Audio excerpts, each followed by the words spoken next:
నీ ప్రేమ నాపై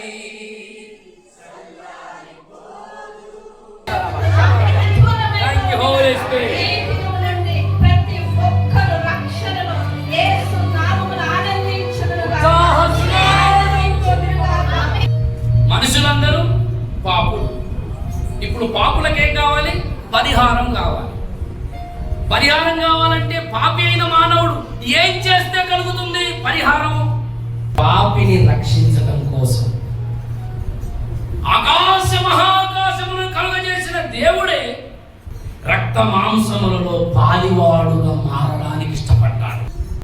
పరలోక ప్రాప్తిని పొందకుండా దూరమైపోతున్నటువంటి మనలను నిత్య మహిమకు చేర్చడానికి దేవుడు నరావతారం ఎత్తి శిలువలో తన ప్రాణము అర్పించాడు. నీవు పొందిన రక్షణ, నీవు ఏం చేసినా పొందలేని రక్షణ. నువ్వు ఆస్తులన్నీ ఇచ్చినా నీ పాపం నుంచి విడుదల పొందలేవు. యాత్రలు, జపాలు, పూజలు, పునస్కారాలు ఎన్ని చేసినా పాపముల నుంచి విడుదల పొందలేవు. రక్షణ నువ్వు ఈ రోజున చాలా మంది కొనసాగించలేకపోతున్నారు. రక్షణలో ఈ రోజు చాలా మంది ఆనందించలేకపోతున్నారు. రక్షణలో ఈ రోజు చాలా మంది ఎదగలేకపోతున్నారు. రక్షణను బట్టి ఈ రోజు ఉత్సాహ గానము చేయలేకపోతున్నారు. ఎందుకంటే మరలా మరలా మరలా మరలా పొందిన రక్షణను గ్రహించలేక శత్రువుకు మరలా నీ జీవితంలో అవకాశం ఇచ్చి రక్షణానందములను కోల్పోతున్నావు. ఇక్కడ ఉన్నారా ఎవరైనా లాగా? దేవుడు నీ కొరకు సిద్ధపరిచిన ఇంత గొప్ప రక్షణ నిర్లక్ష్యం చేస్తున్న వాళ్ళు, దేవుడు నీ కొరకు తన ప్రాణమును అర్పించి తన రక్తమును రుధిర ధారలుగా చిందించి నిన్ను పరిశుద్ధపరచి ఒక సేఫ్ జోన్ లో నిన్ను ఉంచితే దానిని విస్మరించి నిర్లక్ష్యం చేసి నువ్వు పొందిన రక్షణ ఎంత గొప్పదో గ్రహించకుండా రక్షణ అనే ఆనందమును కోల్పోతున్న సోదరి సోదరుడా, ఒకవేళ నువ్వు ఉన్నట్లయితే ఈరోజు ప్రభు నీతోటే మాట్లాడుతున్నాడు. దావీదు అంటాడు 51వ కీర్తన 12వ వాక్యం, దయచేసి చూడండి. నీ రక్షణ ఆనందమును, చెప్పండి, నీ రక్షణానందమును నాకు మరలా. అంటే అర్థం ఏంటి? ఒకప్పుడు నేను రక్షణలో ఆనందించా. యేసయ్య ఎంత గొప్ప రక్షణ ఇచ్చాడో! ఏమున్నా లేకున్నా రక్షణ పొందాను. పాపము నుండి రక్షణ పొందా, అపవాది నుండి రక్షణ పొందా, లోకము నుండి రక్షణ పొందా అని ఆనందించేవాడివి. రక్షణలోనే మునిగిపోయేవాడివి. రక్షణను బట్టి ఆనందించేవాడివి. రక్షణను బట్టి స్తుతించేవాడివి. కానీ ఈ రోజున పొందిన రక్షణను బట్టి కృతజ్ఞత లేకపోవటం, పొందిన రక్షణను బట్టి నువ్వు ఆనందించలేకపోవటం కూడా ఒక అపవాది కార్యమే. రక్షణానందమును దొంగలించేది ఏమిటి? పాపం. నువ్వు పొందినటువంటి ఈ గొప్ప రక్షణ నుండి నీకు వేదన, ఒత్తిడి, బాధను పుట్టించేది ఏమిటంటే పాపం. రహస్య పాపాలు, వ్యక్తిగత పాపాలు, ఆలోచనల ద్వారా, చూపుల ద్వారా, క్రియల ద్వారా, నడక పడక మార్గముల ద్వారా ఒకవేళ నీ శరీరమునకు, నీ మనస్సుకు, నీ ఆత్మకు పాపం, కల్మషం అందుకుంటే అది నెక్స్ట్ తీసేసేది ఏదో తెలుసా? సంతోషం. ప్రభునందు ప్రియ సోదరి సోదరుడారా, నువ్వు పొందిన రక్షణను బట్టి పరిశుద్ధాత్మ దేవుడు నీ నోటి నిండా నవ్వు దయచేయునుగాక. హల్లెలూయా, హల్లెలూయా. నీవు పొందిన రక్షణను బట్టి పరిశుద్ధాత్ముడు నీ హృదయములో సంతోషము పుట్టించునుగాక. హల్లెలూయా, హల్లెలూయా. రక్షణానందము నాకు మరలా దయచేయి. దావీదు అడుగుతున్నాడు. ఈరోజు నువ్వు కూడా అడగాలి, ప్రభువా నాకు రక్షణానందం మరలా నూతనముగా పుట్టించు. ఆమె చెప్పండి, నాకు రక్షణానందము నూతనముగా పుట్టించు. అంటే అర్థం ఏంటి? నేను మొదటి దినములలో రక్షణ పొందినప్పుడు నా మనసు ఎలా ఉందో, నా హృదయం ఎలా ఉందో, నా ఆలోచనలు ఎలా ఉన్నాయో, నా ప్రవర్తన పరిస్థితులు ఎలా ఉన్నాయో మరలా అటువంటి పరిస్థితి, ప్రవర్తన, ఆనందం, అనుభవాలు నాకు నూతనముగా దయచేయమని ప్రార్థన చేస్తున్నాడు. రక్షణానందం నీకు కలగడానికి ఒకే ఒక మార్గం ఉంది, అదే ప్రార్థన. హల్లెలూయా. రక్షణానందం నీకు కలగడానికి ఒకే ఒక మార్గం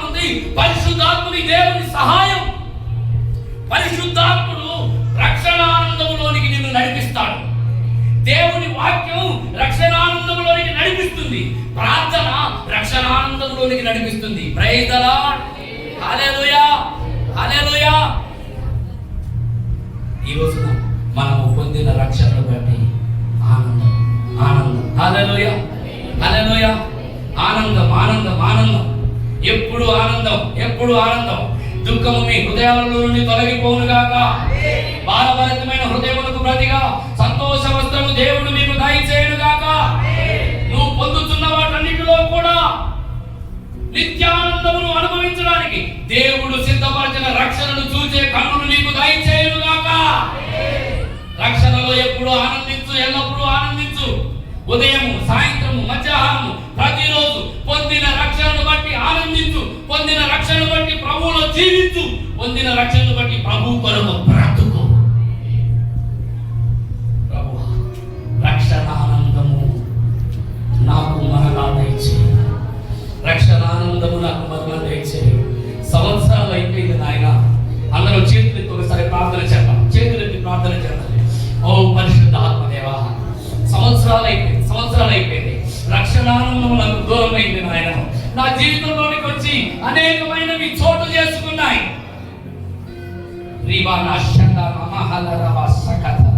ప్రియ సోదరి, సోదరుడా, రక్షణ ఆనందము నీ జీవితంలో నుండి దొంగలించే విషయాలు, పరిస్థితులు, వ్యవహారాలు ఒకవేళ నీలోనికి వచ్చాయా?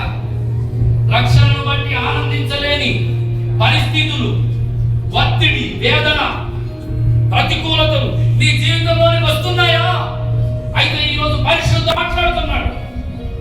రక్షణ ఆనందము నీకు మరలా పుట్టించడం కోసమే ఆయన ఈ దినమును నీకు అనుగ్రహిస్తూ ఉన్నాడు. నీ చుట్టూ పరిస్థితులు ఎలా ఉన్నా రక్షణ ఆనందము నిన్ను ఆవరించును గాక. అందరూ నోరు తెరిచి దేవా, నేను పొందిన రక్షణను బట్టి ఆనందించే అనుభవంలోనికి నన్ను నడిపించండి.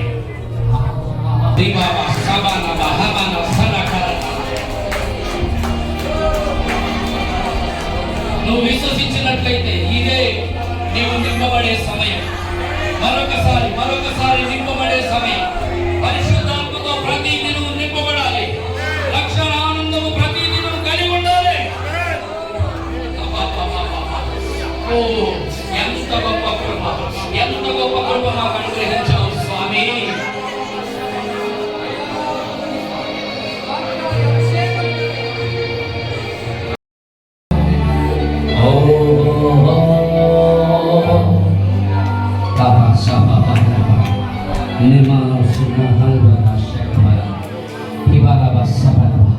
పరిశుద్ధాత్ముడు ఈరోజు నిన్ను తన నూతనమైన అనుభవంతో నింపుతున్న అద్భుతమైన తెలివి. నోరు తెరిచి ఒక్కసారి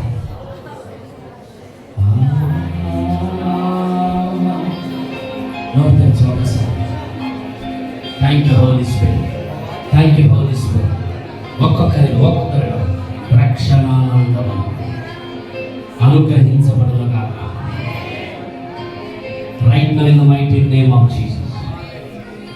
నీకు తెలియకుండానే ఈ రోజు నుండి నీ హృదయాన్ని రక్షణ ఆనందము ఆవరిస్తుంది. ఒత్తిడి ఎంత దేవుని దాసునిగా నేను చెబుతూ ఉన్నా. ఈ క్షణము నుండి నీలో ఉన్న ఒత్తిడికి మించిన ఆనందము పరిశుద్ధాత్మ వలన నీవు పొందుకొందువుగాక. ఒత్తిడికి మించిన నీ పరిస్థితులలో, నీ కుటుంబంలో, నీ వ్యక్తిగత జీవితంలో కలుగుతున్నటువంటి ఒత్తిడికి మించిన రక్షణ